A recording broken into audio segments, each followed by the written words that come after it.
This is CBS 4 News. Coverage you can count on. Captain Jason Dahl of Ken Carroll was killed on 9/11 when his plane was hijacked. It is also when another Colorado captain lost a friend and mentor. During the past 5 years, that pilot has turned grief into a lesson on personal growth. CBS 4's Kathy Walsh is here with the story. Kath? You know what sprouted from that charred field in Shanksville, Pennsylvania, was a series of children's books about character and leadership, tributes to a man who was determined to make a difference.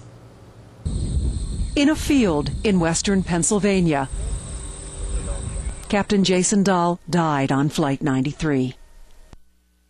Ooh, it's a big guy right there. In a classroom in northern Colorado. You do? Well, you know what? I love you for loving that book. How about that? Oh, that's a good one. Captain Mark Hoog carries on. Has everyone read this story? 5 years after 9/11. And the growing field is named actually after a very special friend of mine. 5 years after losing his friend and mentor.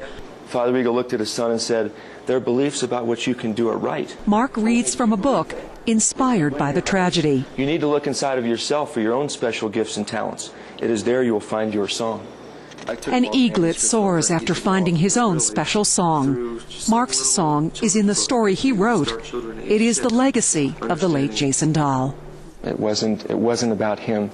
It was about inspiring other people and helping other people. Mark was the youngest captain at a major airline, but Jason expected much more. Jason's message was, forget about yourself.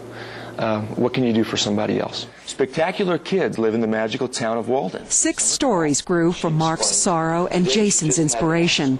Each book begins with the words, spectacular kids. Each ends with, I love you. Dreams are for those who come up with a plan. Each challenges children to look forward rather than looking back in fear. Take my hands, close your eyes. This adventure is for you. Today is about dreams and how to make yours come true.